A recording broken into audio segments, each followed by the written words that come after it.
Welcome to this explainer on the presidency of Andrew Jackson. We are talking about an era literally defined by intense conflict, a massive expansion of executive power, and really the birth of modern American mass politics. From 1829 to 1837, the United States saw this profound shift away from the established political elites and toward a rowdy, deeply polarized new system. And Andrew Jackson? Well, he was at the very center of the whole shebang. Let's kick things off with a quote from 19th century biographer James Parton because it perfectly captures the absolute paradox of Jackson's legacy. He described him as a democratic autocrat, an urbane savage, an atrocious saint. I mean, just think about those contradictions for a second. Jackson was celebrated by his supporters as the ultimate champion of the common man, yet his political opponents literally called him King Andrew I. Was he a protector of the people, or a tyrant who just completely overstepped the bounds of the Constitution?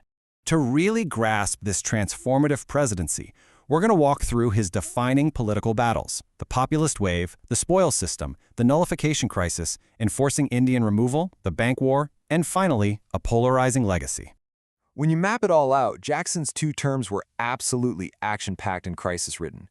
We're going from his bitter landslide election in 1828 right through sweeping legislative changes into totally unprecedented financial milestones and crashing into an economic panic by 1837.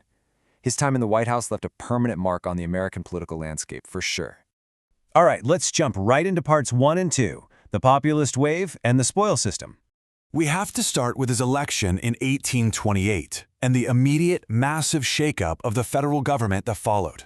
Jackson rode into office on this incredible wave of mass politics, driven by a fierce desire among his supporters to battle the established political elites. So, upon taking office, Jackson champions this concept he called rotation in office. He basically believed that public offices shouldn't be a lifelong property, you know? He argued that rotating officials was a necessary democratic reform to prevent nepotism and corruption, but his opponents saw it very differently. They dubbed it a corrupt spoils system, arguing that Jackson was simply using government jobs to reward party loyalists and build up his own political machine. Here is the crucial number to remember: 20%. Jackson rotated about 20% of federal office holders during his first term. Now, sure, that left 80% in place, but that 20% completely reshaped the federal workforce. He launched investigations into executive departments. He removed postmasters, district attorneys, customs collectors, you name it. For his supporters, it was a much-needed cleansing of the establishment. But for his enemies, it was the start of a serious decline in public ethics. Moving right along to Part 3, the nullification crisis. So Jackson almost immediately runs into a fierce battle against state defiance. This whole showdown was fueled by a piece of legislation that became known as the Tariff of Abominations. Back in 1828, Congress approved these historically high tariffs on imported goods to protect northern domestic industries. But Southern planters, who heavily relied on imported goods, were absolutely furious. This led South Carolina, heavily influenced by Jackson's own vice president, John C. Calhoun, to champion the theory of nullification. They argued that a state could simply ignore or void federal laws like those protective tariffs if they believed the laws hurt their interests and violated the Constitution.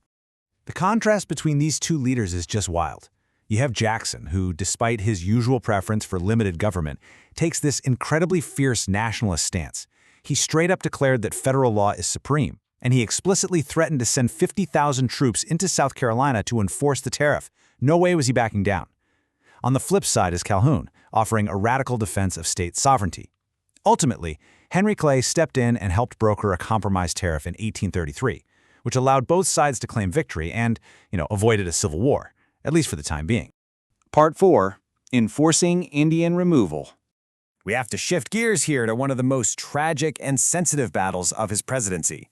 Jackson entered office viewing Native Americans as an impediment to white settlement and made their removal from the South a massive priority. Overcoming intense opposition, particularly from northern evangelical Christians who favored efforts to integrate Native populations, Jackson successfully pushed through the Indian Removal Act of 1830. This legislation officially initiated a policy of forced relocation. It targeted the Cherokee, Muskogee, Chickasaw, Choctaw, and Seminole tribes in the southeast, giving the executive branch the authority to negotiate treaties swapping their ancestral eastern lands for territory way out west of the Mississippi River.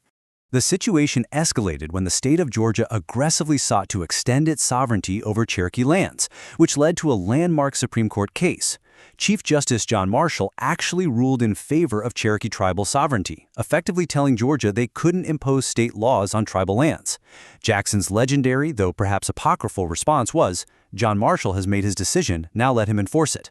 Whether he spoke those exact words or not, the actions of his administration spoke volumes. They just stood aside. They refused to intervene, allowing Georgia to literally run lotteries to distribute Cherokee lands to white settlers. 50,000. Just let that number sink in for a second.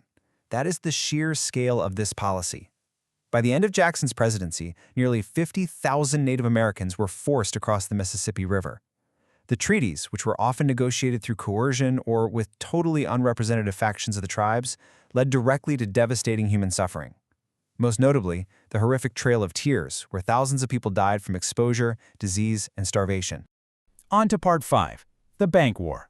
Next up is the ultimate showdown of his administration, the defining economic struggle against the second bank of the United States. Now, Jackson possessed a lifelong hatred of banks and paper money. He much preferred physical gold and silver.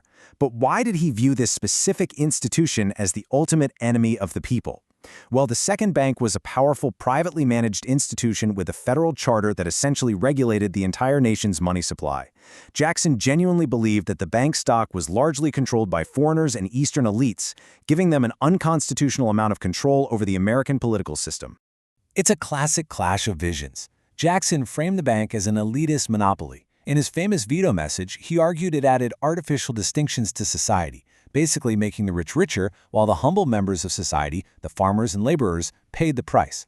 On the other hand, the bank's president, Nicholas Biddle, viewed the bank as the absolute backbone of the American economy, totally necessary to regulate paper money and extend business credit. $35 million. To put that into perspective, that was the capital held by the bank, which was more than twice the annual expenditures of the entire United States government at the time.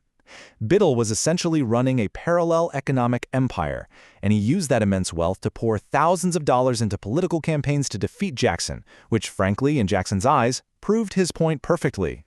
So the bank pushes for an early renewal of its charter in 1832, hoping to trap Jackson right during his re-election campaign. But the plan totally backfires. Jackson famously tells his running mate, Martin Van Buren, "The bank is trying to kill me, but I will kill it." Talk about dramatic, right? He ruthlessly vetoed the charter, framing his action as a heroic defense of the common man. It was a massive political gamble, but it paid off, winning him a landslide re-election. But Jackson doesn't just veto the charter and walk away. He goes on the offensive.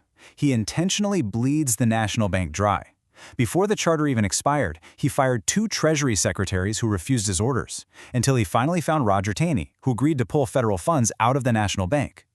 They deposited these millions of dollars into state-level pro-administration banks.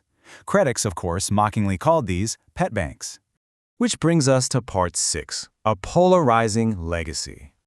Finally, let's look at the fallout of these intense ideological wars and what they actually left behind. Jackson's disruption of the economy and the government reshaped American politics permanently. In an incredible economic milestone, Jackson's administration actually paid down the national debt to zero in January 1835. $0. A booming economy, combined with heavy sales of public land in the West, brought in record federal revenues.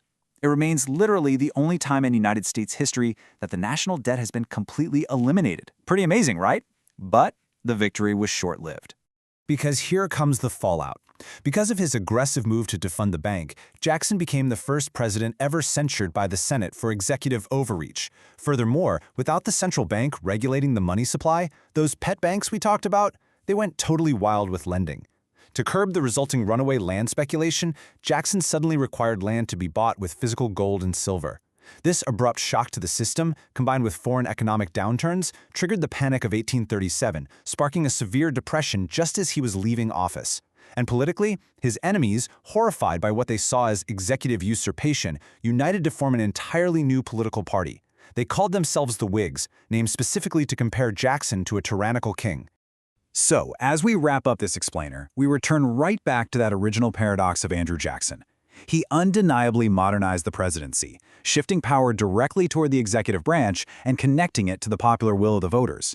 But he did so by defying the Supreme Court, bleeding a central financial institution dry, and enacting policies that resulted in profound human tragedies. So you have to ask yourself, Did his relentless battles for the common man actually save the republic from elitism, or did his autocratic style permanently damage the foundations of American democracy?